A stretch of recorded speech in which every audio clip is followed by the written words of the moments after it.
नमस्कार. हृदय स्वर या मालिकेत मी डॉक्टर अरुंधती भालेराव आपल्या सगळ्यांचं मनापासून स्वागत करते. प्रसिद्ध नाटककार, लेखक, प्राध्यापक, साहित्यिक डॉक्टर प्रदीप ढवळ यांनी लिहिलेल्या लेखमालेतल्या विविध लेखांचं अभिवाचन या माध्यमातून मी करते आहे. आजच्या लेखाचं नाव आहे सत्याच्या शोधातली ज्योत. तुमच्या लक्षात आलंच असेल. अर्थातच सत्याचा शोध घेणारे ज्योतिराव फुले यांच्या आयुष्यावर प्रकाश टाकणारा हा लेख आहे. चला ऐकूया. पुन्हा सांगते, लेखाचं नाव सत्याच्या शोधातली ज्योत. भारताच्या प्रदीर्घ इतिहासात काही व्यक्तिमत्व अशी जन्माला येतात जी केवळ त्यांच्या काळालाच नाही तर पुढच्या अनेक पिढ्यांच्या विचारांना दिशा देतात. ते समाजाच्या प्रचलित चौकटींवर हल्लाबोल करतात, लोकांच्या मनावर कोरलेल्या जुन्या नियमांना आव्हान देतात आणि नव्या मूल्यांची बीजं पेरतात. महात्मा ज्योतिराव गोविंदराव फुले हे असेच एक तेजस्वी व्यक्तिमत्व. त्यांनी सत्याचा शोध आपल्या जीवनाचा धर्म मानला आणि त्या शोधातल्या प्रत्येक टप्प्यावर अन्याय, अंधश्रद्धा आणि विषमता यांच्याशी अखंड लढा दिला. 1827 मध्ये महाराष्ट्रातल्या सातारा जिल्ह्यातील कटगुण या छोट्याशा गावात त्यांचा जन्म झाला. जातीनं माळी, पेशानं शेतकरी. त्या काळातील उच्चवर्णीय समाजाच्या मते ही ओळख म्हणजे कमीपणाचं चिन्ह. पण बालक ज्योतिरावांच्या डोळ्यात पहिल्यापासूनच एक वेगळं तेज होतं. गावात जातीभेदाचं दडपण सगळीकडे जाणवत असे. विहिरींवर पाणी भरण्याला बंदी, देवळांच्या ओसरीवर पाय ठेवायला बंदी, शाळांच्या दारात प्रवेश बंदी, हे सगळं त्याने लहान वयातच पाहिलं. एकदा लहान ज्योतिराव शाळेत शिकायला गेले होते. त्यांनी वही पुस्तक उघडलं, पण दुसऱ्या दिवशी शिक्षकांनी त्यांना सांगितलं, तू माळी आहेस, तुला ब्राह्मण मुलांबरोबर बसायची परवानगी नाही, घरी जा. तो क्षण त्यांना दुःखी करून गेला. घरी येऊन त्यांनी आपल्या बाबांना विचारलं, बाबा, मी शिकायला गेलो तर माझी जात आडवी का येते? त्या प्रश्नाला वडिलांकडे उत्तर नव्हतं.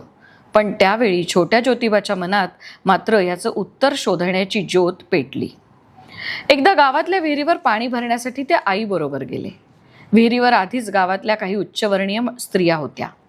त्यांनी आईला पाहताच तोंड वाकडं करत म्हटलं, इथं येऊ नकोस, विहिरीचं पाणी घाण होईल, शी, हो तिकडे. आईनं शांतपणे मागे वळून दुसऱ्या विहिरीची वाट धरली. पण लहान ज्योतिबाच्या मनात संतापाचा वणवा पेटला. ते पाण्याच्या घागरीकडे पाहत आईला म्हणाले, आई, पाणी तर सगळ्यांसाठी सारखंच आहे ना गं, मग ते कुणाचं अपवित्र कसं होतं? आईकडे उत्तर नव्हतं. त्या प्रश्नानं त्यांच्या मनात पुन्हा अन्यायाविरुद्ध ठिणगी पडली. ज्योतिबा पुण्यात शिक्षणासाठी आले आणि तेव्हा काही चांगले शिक्षक आणि मित्र त्यांना मिळाले. पण तिथेही जाती व्यवस्थेची भिंत त्यांच्या समोर उभी होतीच. एकदा शाळेत एका सरांनी इतिहासाचा धडा घेताना प्राचीन काळातल्या गुरुकुलाची महती सांगितली.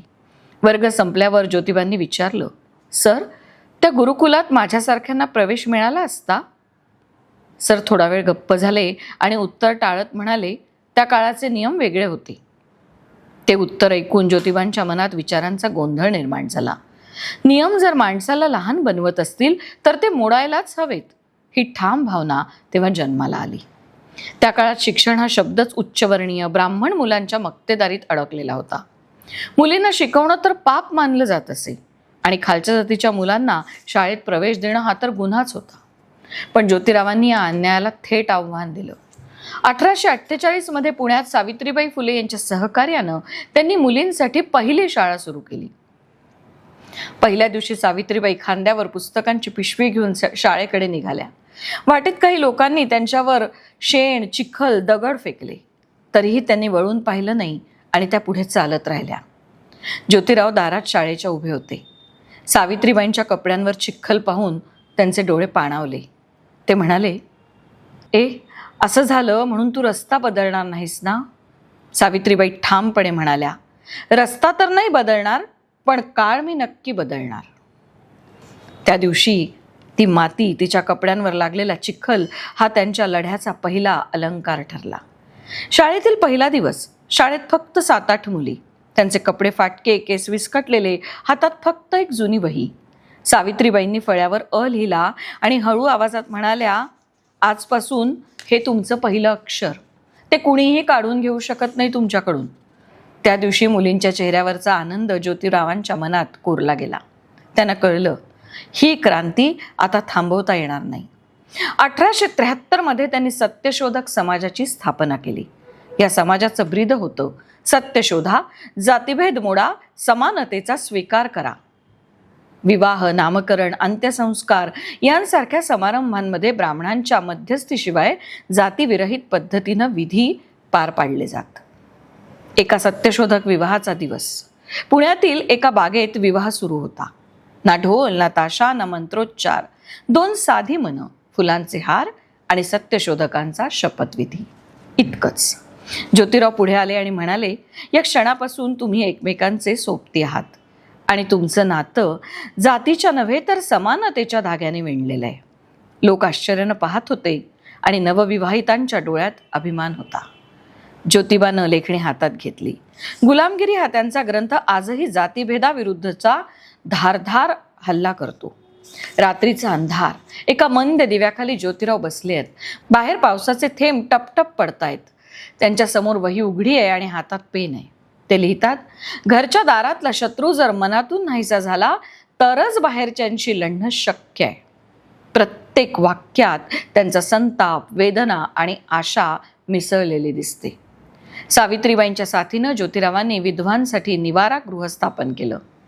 त्यातला एक अतिशय हळवा प्रसंग.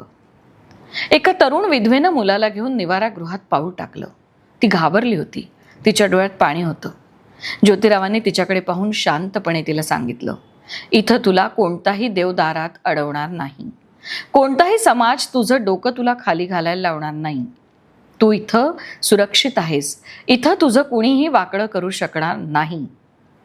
त्या स्त्रीच्या डोळ्यात भीतीच्या जागी पहिल्यांदाच आनंद दिसला. 1890 मध्ये ज्योतिरावांचं निधन झालं. त्यांच्या अंत्ययात्रेत हजारो लोक सहभागी झाले.